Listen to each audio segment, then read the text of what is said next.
On va juste lire dans Jean chapitre 6, versets 24 et 27. Je ferai une petite remarque en disant que la science, en fait, définit la vie selon des critères, bien sûr, d'observation, en disant que la vie, quelque part, c'est une lutte contre la mort.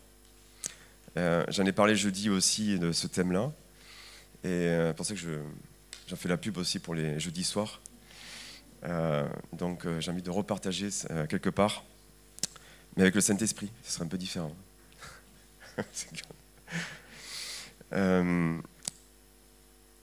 L'homme, en fait, ne voit la vie, quelque part, que par une lutte contre la mort. Et l'homme sans Dieu. Et en fait, il faut survivre. Toujours, on entend ce terme. Mais la parole de Dieu dit, Proverbe 8, verset 35, « Celui qui me trouve a trouvé la vie. » Celui qui me trouve a trouvé la vie. Et justement, il y a une sorte de cache-cache qui va être fait, enfin, une chasse au trésor plutôt, on va dire, dans Jean chapitre 6, qu'on va lire quelques passages. Et on va lire à partir du verset 24. Et c'est juste après, le contexte, c'est juste après, bien sûr, que Jésus a manifesté sa puissance en donnant des pains à des milliers de personnes. C'est pas resté, c'est resté bien dans la mémoire des gens. Et on voit ici une foule qui le cherche. Verset 24, les gens de la foule ayant vu que ni Jésus ni ses disciples n'étaient là, montèrent eux-mêmes dans ces barques et allèrent à Capernaum à la recherche de Jésus. Ils sont à la recherche de Jésus, c'est bien ça. Et l'ayant trouvé, et ils l'ont trouvé. Ben, super, ils ont trouvé Jésus. Ils ont trouvé Jésus. Mais comme dit le proverbe, est-ce qu'ils ont trouvé la vie? Ben, on va voir ça. Au-delà de la mer, ils lui dirent, Rabbi, quand es-tu venu ici? Jésus leur répondit, Jésus est radical. Il est la parole faite chair. Il est lui, cette parole vivante qui leur annonce. En vérité, ça veut dire amen, amen. Ça veut dire vraiment un message sérieux. Solennel, je vous le dis, vous me cherchez, alors qu'ils ont trouvé Jésus, en fait, il est en train de dire, vous me cherchez. Vous me cherchez non parce que vous avez vu des miracles, et pourtant, il est dit qu'il recherchait beaucoup les miracles. C'est ce peuple religieux. Mais parce que vous avez mangé des pains, que vous avez été rassasiés. En fait, est-ce qu'ils ne réagissent pas un petit peu comme nous, quelque part, comme les hommes d'aujourd'hui? Il suffit qu'on entende une mauvaise nouvelle à la radio, enfin, dans les médias, et puis le lendemain, dans un supermarché, il n'y a plus rien. Rapidement, on va aller vite, vite, parce que notre vie est en jeu, il faut survivre, il faut nous nourrir, il faut de la nourriture. Et je sais qu'il y en a qui font des stocks de nourriture au cas où il y aurait une crise mondiale chez eux. Il y en a qui font que ça, il y en a qui paramètrent, enfin, qui s'organisent, mais il y en a qui vivent dans la crainte permanente. Mais ils n'ont pas trouvé la vraie nourriture. Comme Jésus va répondre, travaillez. Il faut travailler pour gagner sa croûte, comme on dit. Mais là, c'est travailler, faites tout, non pour la nourriture qui périt, mais pour celle qui subsiste pour la vie éternelle. Ben, Jésus montre qu'ici, l'homme, ses vrais besoins, les vrais besoins de l'homme, ce n'est pas cette nourriture qu'il recherche à tout prix pour survivre, c'est une autre nourriture, une nourriture supérieure, une nourriture spirituelle. Et il va présenter dans tout le chapitre que cette nourriture, c'est lui-même, ce pain vivant, ce pain de vie. Il se propose, mais les autres, regardez, quand il répond, si vous lisez le chapitre 6, ils sont toujours détournés vers ce qui se passe à l'extérieur. D'autres raisons, notre attention, il suffit qu'on ait un problème personnel, même nous qui avons la vie éternelle, même nous qui possédons le Saint-Esprit, la vie, la puissance de Dieu, eh bien, des fois, on est un petit peu comme cette foule. On est un petit peu comme ça. Par réflexe, on a un souci d'argent, etc. On va essayer de trouver toutes les solutions possibles. Toutes les solutions possibles, au lieu de se mettre à genoux, peut-être. Peut-être. Et ça m'est arrivé. Mais est-ce qu'il faut se cantonner à ça? Oui, c'est un constat. C'est sûr que là, on pourrait dire que là, dans ce contexte, Coluche il aurait plus de succès que Jésus. Peut-être il n'y aurait personne là, à l'époque.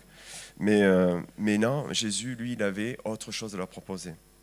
C'est cette vie qui découle. Dieu, le créateur de la vie, la vie matérielle a existé parce qu'il y avait une vie spirituelle. Dieu est esprit, il est vivant. Et nous avons un Dieu vivant et il peut pourvoir à tous les problèmes, tous les soucis que nous avons. Et surtout, ça va au-delà de ça. Il nous donne une vie nouvelle. Et on le voit dans les passages suivants. D'ailleurs, entre parenthèses, le diable a eu le culot d'essayer de tenter Jésus sur cet aspect-là. La première tentation qu'il a essayé à Matthieu 4, chapitre 4, c'est « fais de cette pierre des pains. Tu as faim, Jésus? Vas-y, mange, je te propose. Tu es puissant. » Jésus n'a pas marché. Il est la parole faite chair. Il a osé lui dire ça. Et des fois, on peut avoir peut-être cet aspect de culot, de chercher d'autres solutions que la parole de Dieu, que Dieu lui-même, dans notre vie personnelle, dans ma vie personnelle. Et on oublie les merveilles. Quand David dit « Je suis une créature merveilleuse », mais pourquoi? Parce qu'il nous a donné sa vie.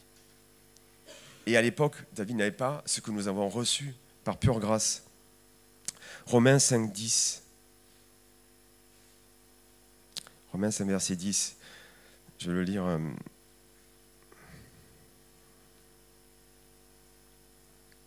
Verset 10. Romains 5, verset 10. Car si, lorsque nous étions ennemis, nous avons été réconciliés avec Dieu par la mort de son Fils. Nous avons été réconciliés. Déjà, Jésus est mort, a donné sa vie à la croix. Il a fallu qu'il passe par la mort, qu'il vainque la mort et tout ce qui nous s'opposait à nous pour nous réconcilier avec Dieu.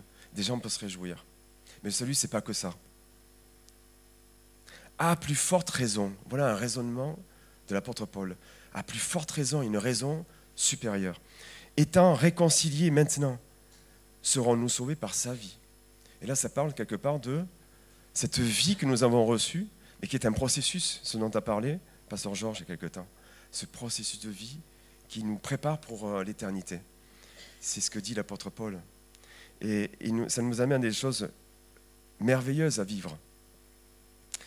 Dans l'épître aux Colossiens met la prééminence de Christ et de sa vie au-dessus de tout.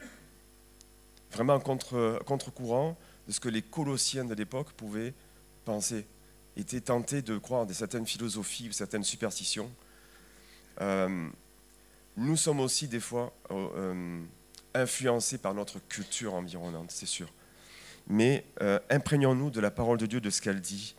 Elle nous demande, nous, de chercher les choses d'en haut. Colossiens chapitre 3, pardon. Cherchez les choses d'en haut. Vous êtes morts et votre vie est cachée en Christ. Quelle sécurité! Non seulement nous recevons cette vie qui nous permet de vivre, de mettre en pratique la parole de Dieu, la vie de Jésus, mais aussi on est caché dans cette vie-là. C'est une sécurité dont on peut rendre grâce à chaque instant. La sécurité de cette vie. Et plus que ça, puisque cette vie est un processus, nous allons aussi, il nous est demandé de croître dans cette vie. 2 Pierre 3, verset 18, il est dit, mais croissez. Alors, ça implique, comme une plante est en train de grandir dans sa terre, ça implique que nous aussi, on s'applique à grandir. Parce que c'était aussi une exhortation. Croissez dans la grâce et dans la connaissance de Jésus-Christ. Croissez dans la grâce et dans la connaissance de Jésus-Christ. On a besoin de vivre dans ce terreau qui est la grâce de Dieu avec la connaissance du Christ, avec la connaissance de Jésus-Christ. C'est ça qui va nous faire grandir. Et ce passage-là, de Pierre 3, c'est en parallèle avec le psaume 92 finalement, qui nous montre, dans le verset 13, psaume 92, vous lirez, qui nous image des choses. Moi j'aime bien les images de la Bible. Je finirai avec ça d'ailleurs. C'est que Dieu nous a planté cette graine, cette vie nouvelle en nous, et elle est appelée à grandir. Et par la foi, on peut prier le Seigneur d'avoir cette foi, de croire ce que dit la parole de Dieu. Que cette vie, elle grandit. Et elle grandit dans ce terreau de la grâce et de la connaissance de Jésus-Christ. Et elle grandit comment ici? Dans cette image, je trouve ça bien en tout cas, les justes croissent comme le palmier. Et un palmier, ça croît comment? Directement, verticalement. Et on sait que les feuilles sortent par le cœur. Et ça pousse vers le haut. C'est exactement ce que dit l'Épître aux Colossiens. Regardez les choses d'en haut. Nous sommes comme un palmier qui s'abreuvent de cette eau de la parole pour croître verticalement vers le haut. Et ça, c'est le palmier qui est un arbre qui résiste à toutes les chaleurs, toutes les agressions extérieures. Parce qu'il croît vers le cœur. C'est dans l'intérieur de nous que nous avons développé cette vie-là. Et pas seulement aussi, mais la vie est quand même multiple. Les justes sont aussi ceux qui s'élèvent comme un cèdre. Et le cèdre, lui, il a des grandes branches qui peuvent croître horizontalement. Et en fait, c'est un arbre costaud qui est ferme dans son terreau et qui grandit avec ses racines et qui rien ne peut perturber. Même pas les froids aussi, il résiste au froid, à toutes ces agressions extérieures.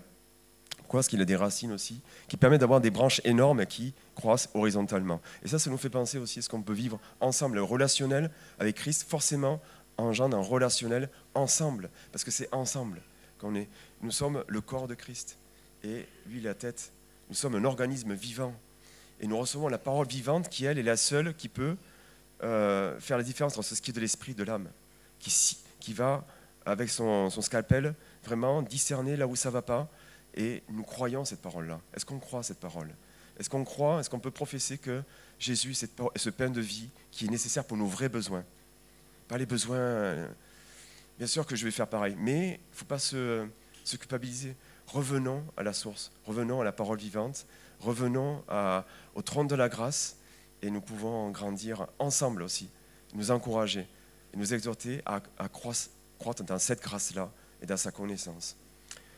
Seigneur Jésus, merci pour ces beaux chants, qu'on puisse mettre en pratique ta parole, Seigneur Jésus, et vivre ce que nous avons appris, Seigneur, par ta parole, que tu es ce pain de vie, que tu es cette parole vivante qui nous nourrit sans cesse pour qu'on puisse grandir, afin, comme dit l'apôtre Jean, que moi je diminue, que toi tu croisses en mon cœur, Seigneur. Amen.